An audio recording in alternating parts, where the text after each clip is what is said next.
And welcome back to Let's Play SpongeBob SquarePants Battle for Bikini Bottom. For the final time, we finally have all the golden spatulas in the game, aside from the last two we get for defeating the final boss. All of the socks, we have bought all of Mr. Krabs' golden spatulas from him, and, although we don't have the money for it in this file, I have preemptively grinded up in a separate file to unlock the movie theater, so we will be seeing that. With that all taken care of, I think we're ready to enter the kitchen of the Chum Bucket where the final boss awaits us. You only need 75 golden spatulas to get in, but what collectathon Let's Play doesn't get 100%? Come on, let's go.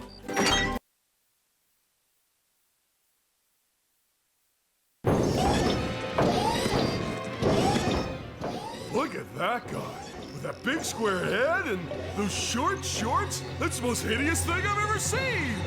Wait, that hideous thing looks like me. I always knew SpongeBob would be the death of me. Jump in, jelly beans! A robot SpongeBob! There's definitely something funny going on here. And I don't mean you. Something else funny. Oh, Plankton! You're behind all this, aren't you? Yes, it was me all the time. Behold, the Duplicatotron. I registered the name, so don't even think of ripping me off. With this, I can make a robot copy of anyone. I was going to make an army of loyal robots that would obey my every command. But they're running amok! I forgot to set the switch to obey Plankton. Ugh. But now that Daddy's home, I can fix that! What's wrong now? It should be working! It is working! They're obeying me! I knew I shouldn't have made a copy of myself, but I'm just so cute. You've interfered with my plans for the last time. SpongeBob, meet SpongeBob. Hi, how do you do? Allow me to introduce my friends, Patrick, Sandy. Enough! Prepare to meet your doom! And here we are, folks, the main event! A gauntlet of ever-increasing ferocity! And we are thrust into the final boss battle against SpongeBob. Once you hit two things there, he will fall over. You want to make sure you hit the Plankton robot with a cruise bubble. You can just take him out preemptively before he starts firing wave beams at you. If you get knocked down into the lower area, the robot Plankton will also start attacking you there. Whenever he does those horizontal swings, we can hit his side. We've already hit the lights on his glove. As you saw there, I was able to, when he was getting back up after I hit the Roboplankton, hit one of the lights on his face. So once again, we want to send another cruise bubble down to the bottom, and now we're entering the final part of the shall we say, first phase of the SpongeBob battle. As you can see, he is sending the karate words at us. Okay, if you fall over, it does. Ooh, was a little careless there. Leave me alone, fish. But yes, if you fall, the pattern resets, so you do need to keep yourself on the platforms and be careful of falling. Ooh. Yeah. This one's going a little rough. Unlike other boss battles that we've had to deal with, this one actually moves at a pretty quick clip, so I'm actually struggling to explain things in the fight as they are happening. But what I was trying to say is this is pretty unique in a boss fight, is that we can actually attack him multiple times during a phase of the fight. When he gets his face back up, we can just quickly send a cruise bubble into one of the lights on his face. Alright, and there we go. I want to reverse my direction there. Hopefully keep myself away from the karates. I'm not sure if like moving in one particular direction is really more effective than the other. Sometimes, though, it feels like it. There we go. Okay, let's hit the one right here, and then want to hit the Roboplankton again. Oh dear, there we go. Managed to hit him with the explosion. Now, here we go. Yes! Ah, no! Miss. Whiff. So we do have to go through another karate. Another thing you can do is jump back to the platform that just flipped to avoid these. They do end up going back to neutral relatively quickly. There we go. Now we have to start dodging his vertical chops. And we just need to, got hit. Alright, so we're going to have a phase reset here. Unfortunately, have to dodge a bunch more karates, but we should be fine. I'm moving pretty quickly to the left here, so we'll just keep going that way. Move this way, and then jump back to center. Now, hopefully I can avoid the vertical chops a little bit better than I did last time. Okay, yeah, he does have a bit of a delay there sometimes to make it a little bit easy for you. There goes the horizontal swing. We can hit the last light in the upper right, and there we go.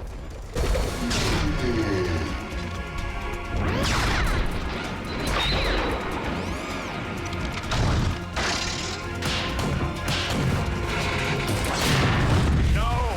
You don'ts are destroying my beautiful bride! We were supposed to get married next week. Did he say married? I'll repair you, baby. I'm shrinking! No, Patrick. I think the robot is getting bigger! SpongeBob, he just flew into your head! Well, then I'm going to follow him into my head. I mean, into my robot version's head, which is like my head, but bigger and more metallic. Will you go already? Here I come, Robot Plankton! This is just getting too weird for me.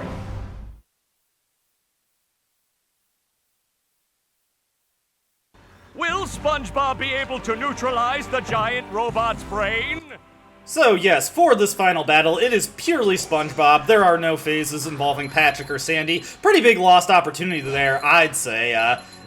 And after destroying that Duplicatatron, getting rid of all the robots, Roboplankton will appear to attack us. We just need to dodge a salvo of the shots here, and hopefully hit him with a cruise bubble.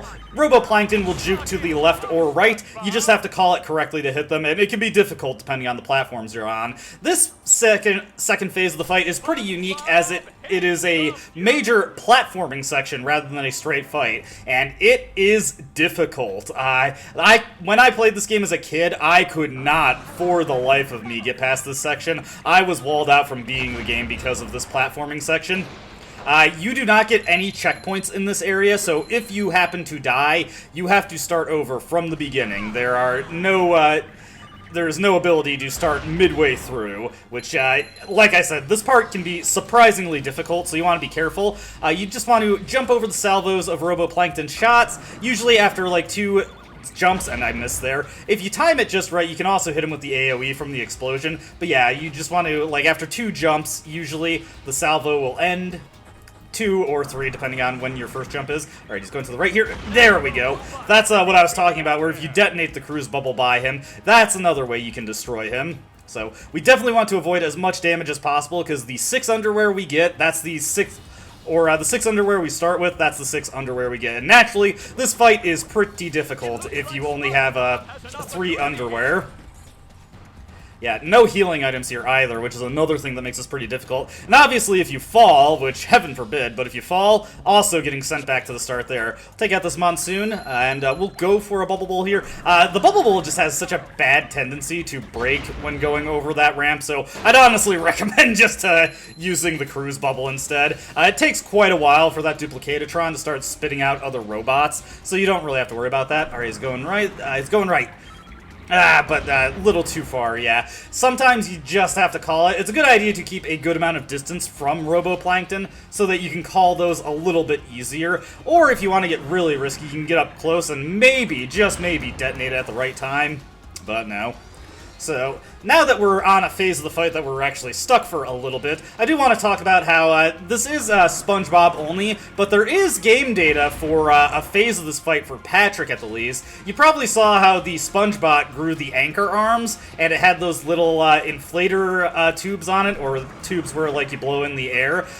In the Patrick phase of this fight, Patrick would deflate the anchor arms by throwing things at the air tubes. That phase of the fight only exists as scant data, and as far as I know, there is no data for a Sandy phase of the fight in the game files. Nobody even knows what that would have been like. Like I said, pretty big shame that this is a SpongeBob-only fight, but, you know, it is what it is. Okay, can I finally hit this jerk?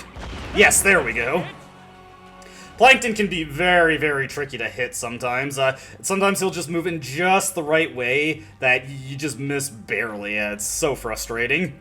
That's another thing that kind of makes this final boss fight pretty annoying. This match is just about over. It is not even close to over. All these fuses we hit, there's still quite a few more. These are not the brain fuses, so we have to be mindful of that. Let's see. Want to wait for some more of these to come out. Just waiting for the Chuck to throw its balloon. Okay. Ooh.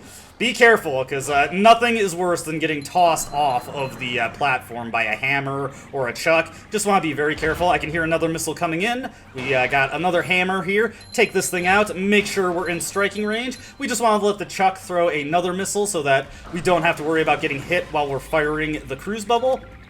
There we go. That takes care of him. I don't think he got that missile off. No, he did not. All right. We're almost to the final leg of this fight, where we have 3 fuses to hit in succession in the brain, and that part can be a little bit tricky. There we go. I almost whiffed that, but we made it. Make sure you actually have a good clearance for these jumps. Nothing is worse than missing those jumps because you just were jumping from too far away and having to start the whole fight over again. I'm surprised I haven't gotten hit at this point. Alright, now here's where the fight gets really annoying. We have very little room to maneuver around Roboplankton, and also these platforms are really close. So disabling Roboplankton with the cruise bubble can be very tricky. As you can see, I was able to predict his movements there, so I took him out no problem, and once he's down, we can start destroying the fuses in the brain. There are 3 brain fuses to take out, and after we destroy one, we take a bounce pad to the next section. If you really want to style on Roboplankton, you can try and hit him with a cruise bubble as he is coming up. I am not at all good at aiming that, though, so, ooh, no. Ooh, that was a little risky there, Remember, the cruise bubble camera starts where SpongeBob is facing, so just make sure you're standing towards the, what is it, the brain tube, before you fire the cruise bubble. This is the last part of the brain that we need to hit. Surprised I was able to get off that cruise bubble before Plankton started firing on the last platform. Come on, come on. Yes! Okay. Let's go. Oh. Maybe I should adjust. Oh dear. Oh, no! Ooh, that was close. Yeah, it's taking a little too long there. I should have adjusted the camera so I could see where I was aiming. That was my bad. Oh, yes, okay. Alright, adjust the camera so I can actually see. There we go. Now we can do this. So you get 2 tries, and if you fail, you have to do another phase of Plankton. There we go. Last golden spatula.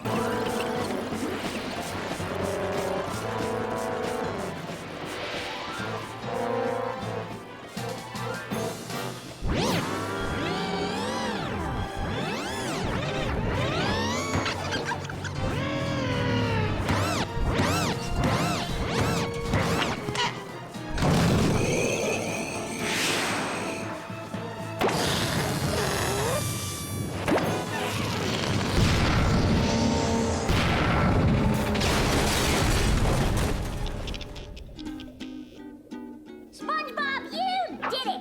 What'd he do? What? Oh, yeah. All my plans ruined! That does it. I'm becoming a lawyer. You haven't defeated me yet. I still have lots of robots all over Bikini Bottom. I'll summon them all, and then we'll see. Uh-oh. I'll destroy you. You'll destroy me. I'll destroy you. I'll destroy you twice as hard. Oh yeah? I'll destroy you +1. Well, I'll destroy you plus infinity. Shut up, you stupid robot. Who are you calling stupid? I went to community college, you oversized coffee grinder. Oh yeah? I'll show you.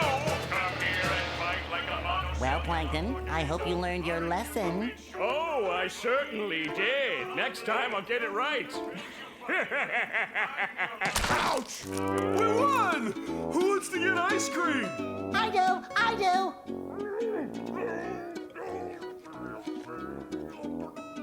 Need I remind you all that there are still robots out there making a mess of Bikini Bottom? Sandy is right.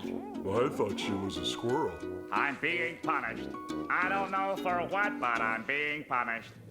There's still work to be done out there. Mermaid Man and Barnacle Boy wouldn't stop, and neither will I. We can't rest until Bikini Bottom is safe.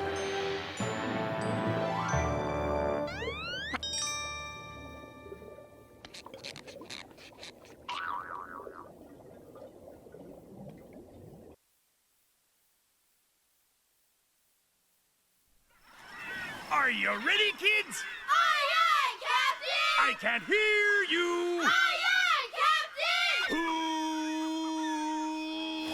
Who lives in a pineapple under the sea? SpongeBob SquarePants! Absorbent and yellow and porous is he. SpongeBob SquarePants! Hypnotical nonsense be something you wish. SpongeBob SquarePants! And drop on the deck and flop like a fish. SpongeBob SquarePants! Ready? SpongeBob SquarePants. SpongeBob SquarePants. SpongeBob SquarePants. SpongeBob SquarePants.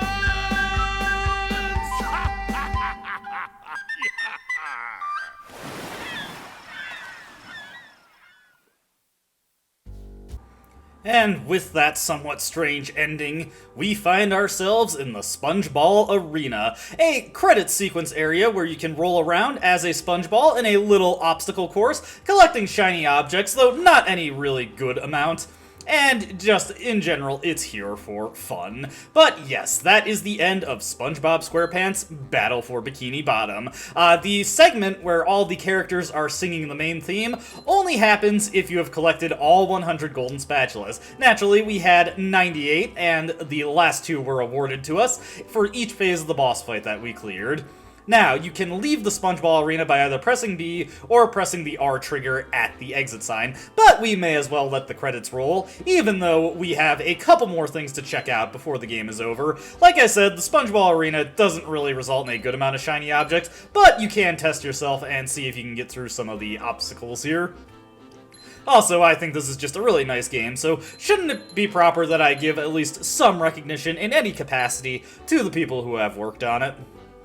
And, of course, the immortal Tom Kenny as so many characters, but primarily the man of the game himself, SpongeBob SquarePants, and Gary, and the French narrator. But that is it for SpongeBob SquarePants Battle for Bikini Bottom as far as the main game goes. Now, this game doesn't really exactly have what you'd call a post-game, but there is some bonus content outside of the SpongeBall Arena. So once the credits have finished rolling, we'll make our way out there. First order of business will be to check the police station, as we will have unlocked all entries for the robots in the police computer. The other thing, of course, to check out, I mentioned at the start of the video, is the movie theater. The movie theater actually does have some pretty interesting things in it, as the movie theater doesn't have a video for you to watch, but rather it is actually the location of the concept art for the game. And there are some very, very interesting pieces of concept art that tell me that the game was going to be a little bit different in its conceptual phase compared to the final product, particularly with some of the potential bosses the game could have had, as well as the robots themselves. But I'm getting a little bit ahead of myself. The credits have almost finished rolling. Of course, we have to give a special thank you to the late, great Stephen Hillenburg. Without him, we would not have this amazing series, and by extension, this amazing game. There we go. That is the credits. Let us get on out of here and show off the little bit of bonus content that this game has. Now, if you're interested in returning into the SpongeBall Arena, the central part of Bikini Bottom will have this little platform you can step on that you just hold the R trigger when you're on it to get there. Conveniently, it also dumps us right by the police station, so we can make our way in here and read all the entries describing the robots, giving them their names, and whatever jokes they could cram into these bios. So, let's start from the top here. Of course, we've got Fodder, nifty electrical touch attack, not tall enough to ride most roller coasters, but more vicious than a pack of rabid clams. Over here, we've of course got G-Love, has the most vicious smack attack, hands down, expert foot masseuse, lemon squeezer, and does delightful hand puppet shows. Nice to see that he's versatile. Over here we have Chuck, of course. Annoying missile attack, you said it, game. Likes to throw tantrums and other various military-grade ordnance. Not terribly friendly.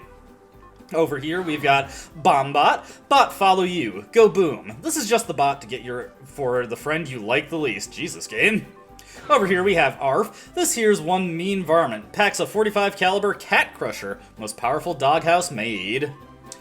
Here, of course, we've got Hammer. Impressive meat byproduct attack. Smarter than it looks. Goes well with broccoli and a nice Chianti. Nice Chianti. Hey, that's an alcohol reference, and this is an E-rated game. Wonder if that's any kind of reference to Hannibal Lecter with his fava beans.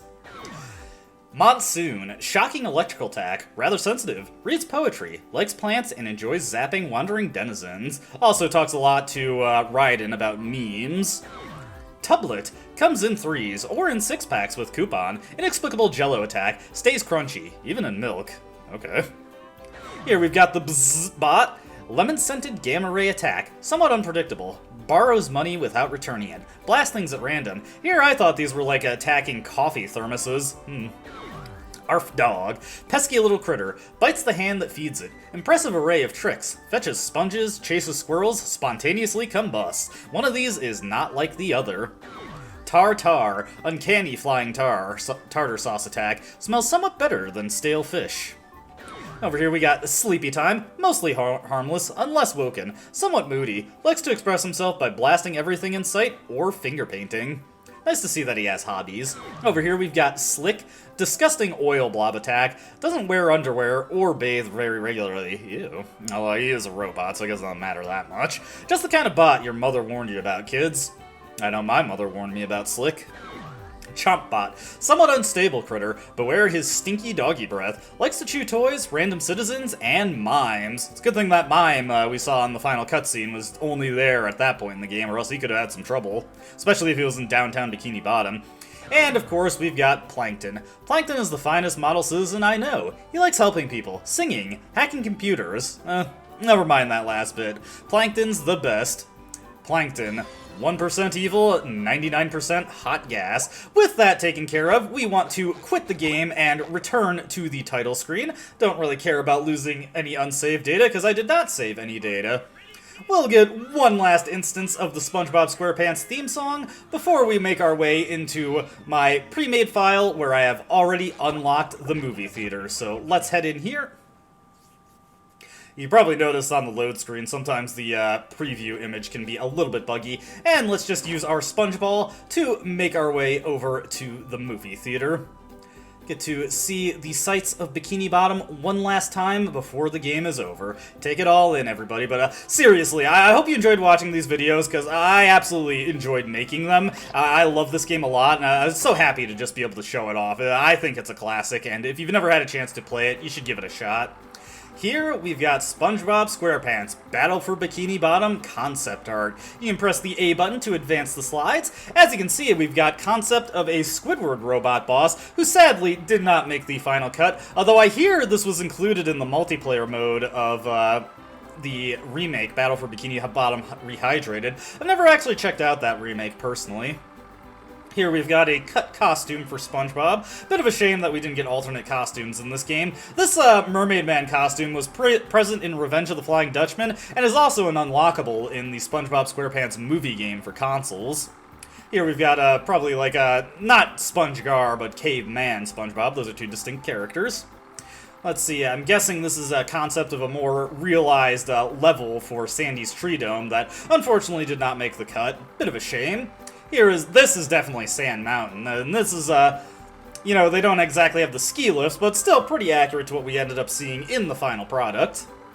Here is concept art for Robo Sandy, pretty cool. Actually, that looks like regular Sandy, if I'm being real.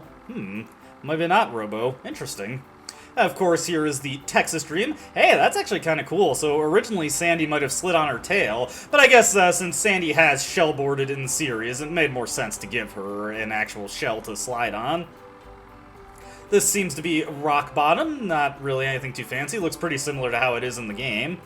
Here's something that I think is really interesting. You see a few of these citizens of Bikini Bottom who look like they've been roboticized, you know, like we're in Sonic the Hedgehog or something. I'm guessing in early stages of the game, instead of having, you know, just distinct robots made up for the game, they'd have, like, enemies based on Bikini Bottom citizens that have been converted into robots. Kind of wonder what the plot of the game was like in that initial version of the game.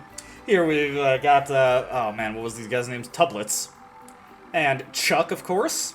And Arf. Looks a little bit different, though. He doesn't have the mustache in this conceptual phase. Got a Sleepy Time over here. This is a robot that didn't make the cut. We have no idea what this guy was called or what his function would have been as an enemy. Here is, of course, an early version of G-Love, where he did not have the green and purple color pattern. I'm kind of glad that they added that, though. It makes him more distinct. Tartar, looking pretty similar to how he does in the final product. Hammer, of course.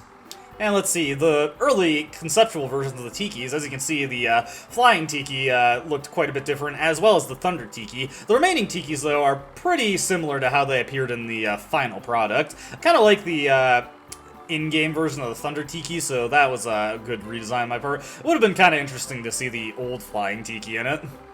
In the main game. Here is Prawn, seen in Bikini Bottom, which of course doesn't happen in the actual game.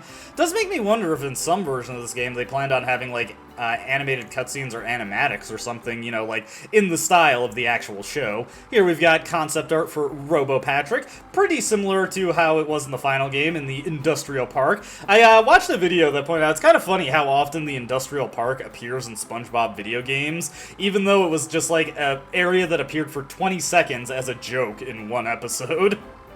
Here is, looks like the concept for Mr. Krabs' dream with some nice stock clip art of SpongeBob and Mr. Krabs back there. Ooh, nice. That's a cool poster. I like that one. And what is this? Kelp Caves, maybe? Definitely, maybe the Jellyfish Field Caves. Not anything that's recognizable as something that appeared in the final product. And, of course, some more, concept art. Kind of looks like they're channeling C.H. Greenblatt for this. And, here's the concept art for Kelp Forest. Looks a lot different than the Kelp Forest that was actually in the game. Didn't see anything involving clams or spike fish either. Here is Jellyfish Fields. This one is much more accurate, although never had a moment where we pulled somebody out with a stretcher. Is that the health inspector from that one episode? Looks a lot like him. And Goo Lagoon, of course. Looking pretty similar to how it is. There's more enemies that we actually didn't see in the final product, though. Those weird fly fish things. This one, I don't think this is anything that's in the game. Maybe this was repurposed into one of the areas in Jellyfish Fields, like when we were ascending the hill to get to the top of the mountain and fight King Jellyfish. Actually, yeah, I saw the jellyfish jelly there, I see. That's what it is. This is, of course, the Flying Dutchman's Graveyard. Sorry, excuse me. Did not mean to sneeze into the microphone like that. And more Flying Dutchman Graveyard concept art. There's quite a lot of it. It's actually really cool to see all this conceptual stuff for the game. It looks like a little storyboard for a cutscene that never made it, unfortunately. And Duplicatitron 3000, looking pretty accurate how it was in the game, with more robots that did not make the final cut. These look like some kind of shrimp-based robot. Dude, this would have been a cool boss fight. I'm actually kind of disappointed this didn't make it into the game.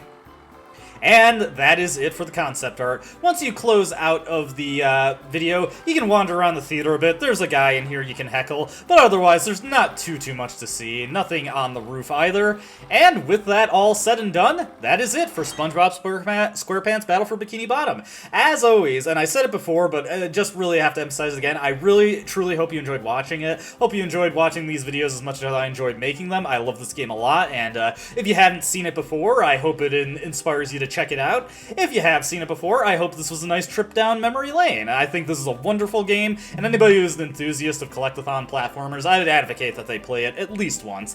As always, though, you have a good day, and I'll see you in my next Let's Play, where I will be playing Daikatana.